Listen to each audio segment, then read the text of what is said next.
دیکھیں حصی عقلی کی تعریف۔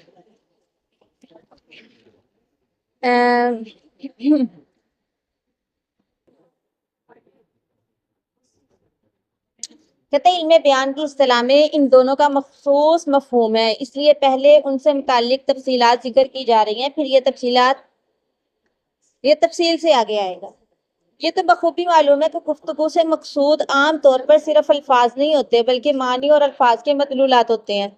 یہ معنی اور مدلولات کبھی تو ایسے ہوتے ہیں کہ انسان ان کا ادراک حواس ظاہرہ کے ذریعے سے کرتا ہے، جیسے آنکھوں سے دیکھتا ہے، زبان سے چکھتا ہے، ناک سے سونگھتا ہے، ہاتھ سے چھوتا ہے، پکڑتا ہے۔ تو ایسے امور کو امور حسیہ کہتے ہیں اور انہی کو مخصوصات بھی کہتے ہیں۔ اور بعض معنی ایسے ہوتے ہیں جن کو ظاہری اعضاء سے چھوا نہیں جاتا، صرف عقل سے تسلیم کیا جاتا ہے، عقل سے سمجھا جاتا ہے، عقل سے جانا جاتا ہے۔ تو ایسے امور کو امور عقلیہ اور معقولات کا عنوان دیتے ہیں۔ یہ سارا آگے سے نہیں کریں گے۔ پھر اس کے بعد آپ حصی اور عقلی کی تعریف پڑھیں گے۔ حصی وہ امر ہے کہ خود اس کا یا اس کے مادہ کا ادراک اور علم حواس خمسہ ظاہرہ میں سے کسی کے ذریعے کیا جا سکے، کسی کے ذریعے حواس خمسہ ظاہرہ، جیسا کہ آپ کو پتہ ہے یہ 5 ہے۔ قوت باصرہ جو دیکھنے کی صلاحیت ہوتی ہے، قوت سامعہ جو سننے کی صلاحیت ہوتی ہے، قوت شامہ جو سونگھنے کی صلاحیت ہوتی ہے، قوت ذائقہ جو چکھنے کی صلاحیت ہوتی ہے، اور قوت لامسہ جو اب دیکھیں ایک دفعہ حصی کی تعریف دیکھیں۔ حصی وہ امر ہے کہ خود اس کا یا اس کے مادہ کا ادراک اور علم حواس خمسہ ظاہرہ میں سے کسی کے ذریعے کیا جائے۔ اس کا اور اس کے مادہ کا، مادہ کی جو قید آئی ہے نا، تو اس کے تحت کہتے ہیں امور خیالیہ بھی آگے۔ اس کے تحت کون سے آگے؟ خود ان امور کا ادراک حواس ظاہرہ سے نہیں ہوتا، البتہ ان کے مادہ کا ہوتا ہے۔ علم بیان کی اصطلاح میں خیالی سے مراد وہ مرکب ہوتا ہے جس کے اجزاء خارج میں موجود ہوں، یعنی حقیقی ہوں، مگر اس کا جو مرکب ہے نا، وہ پوری ایک جو صورت بنتی ہے، اس کا کوئی وجود حقیقی نہ ہو، اس کا کوئی وجود حقیقی نہ ہو۔ اور اس کو خیالی اس وجہ سے کہتے ہیں کہ اس کے اجزاء کی صورت خیال میں رہتی ہے، یا یہ کہ قوت خیالیہ اسے ترکیب دیتی ہے۔ جیسے وَكَأَنَّ مُحَمَّرَ الشَّقِيقِ إِذَا تَصَاعَدَ أَوْ تَصَوَّبَ أَعْلَامُ يَاقُوتٍ نُشِرْنَ عَلَى رِوَاهٍ مِّن زَبَرْجَدٍ۔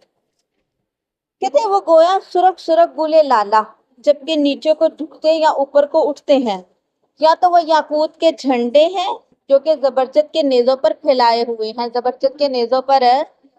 اب اس میں جتنی بھی چیزیں ہیں نا، سرخ سرخ گلے لالا، نیچے ہونا، اوپر اٹھنا، یاقوت کے جھنڈے، زبرجد اور نیزے، یہ سارا کچھ حقیقت میں ہے، الگ الگ ان کا وجود ہے، لیکن جو صورت یہاں پہ بیان کی گئی ہے سیم اس جیسا وجود یہ تو خیال نے ہی ترکیب دی ہے۔ بات کی سمجھ آئی ہے؟ عقلی عقلی وہ امر کہ اس کا یا اس کے مادہ کا ادراک، کسی حصی میں تھا ایسے امر کہ اس کا اور اس کے مادہ کا ادراک، اور یہاں پہ اس کا یا اس کے مادہ کا ادراک عقل کے ذریعے سے کیا جا سکے، حواس خمسہ ظاہرہ میں سے کسی کے ذریعے نہ کیا جا سکے۔ چونکہ عقلی کا ادراک حواس ظاہرہ سے نہیں ہوتا ہے، اس لیے اس کے تحت محسوسات اور خیالیات کے علاوہ تمام عقلیات، وہمیات، وجدانیات داخل ہیں۔ اس میں وہم وغیرہ آئیں گے سارے، خیال نہیں آئے گا، ٹھیک ہے، وہم آئے گا۔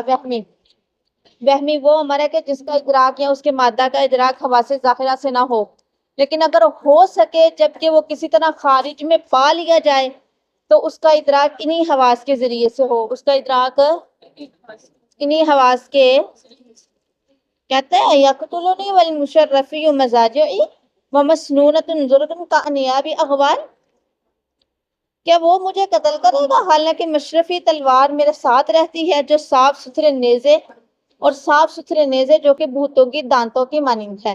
اب بھوتوں کے جو دانت ہیں اس کا کوئی ہے وجود؟ ان کا کوئی حقیقی وجود نہیں ہے، اس لیے ان کا ادراک حواس خمسہ ظاہرہ سے ہوتا بھی نہیں ہے۔ لیکن اگر بھی فرض حقیقی وجود ان کا مان لیا جائے تو ادراک پھر ظاہر سی بات ہے، پہلی بات ہے حقیقی وجود نہیں ہے، تو حواس خمسہ ظاہرہ کے ذریعے سے اس کا ادراک، لیکن اگر اس کا وجود ہوتا تو انہی کے ذریعے سے اس کا ادراک بھی ہوتا، انہی کے ذریعے سے۔ اچھا، خیالی اور وہمی میں تھوڑا سا فرق، خیال اور وہم میں فرق ہے؟ آپ لوگوں کے نزدیک خیال اور وہم میں فرق ہے؟ خیال کا آنا، وہم کا آنا، فرق ہے؟ بتا سکتے ہو؟ ہاں، خیال خود وہ تو انسان بس سوچ میں آتا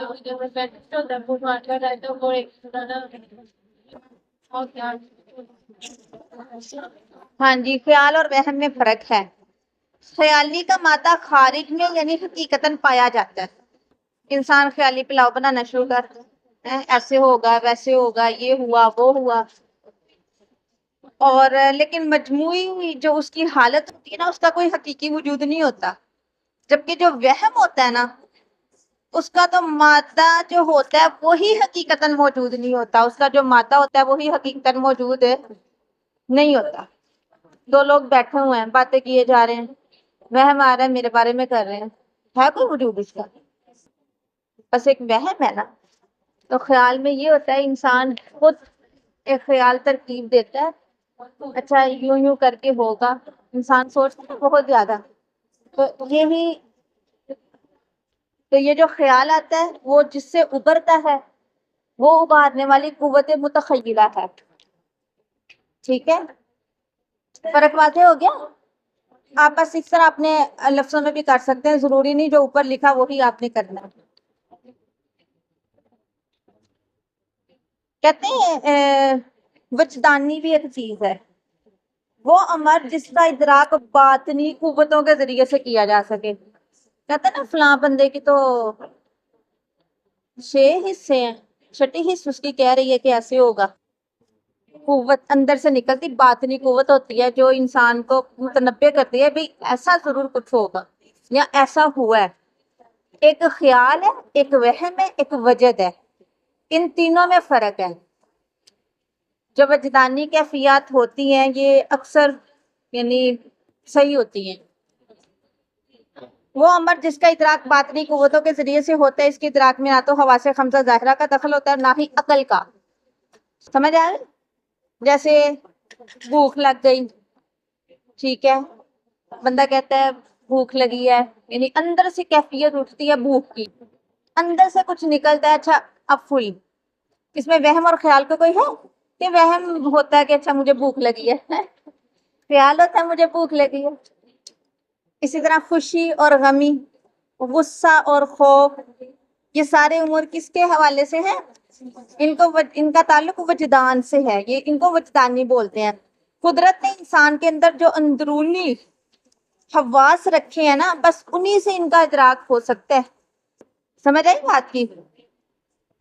سب سوالوں کے جواب آپ کو اندر سے ہی ملیں گے، اور شعر، اس کا ترجمہ اور اس کے جو اعراب ہیں وہ آپ نے اچھے سے یاد کر لینے ہیں، اور آپ کو پتہ ہونا چاہیے کہ خیالی میں کون سا شعر آیا ہے اور عقلی میں کون سا، وہمی میں کون سا، اور پھر وجدانی کیفیات میں کیا کیا چیزیں آئیں گی، یعنی وہم، خیال اور وجدان، اس میں فرق آپ کو پتہ ہونا چاہیے۔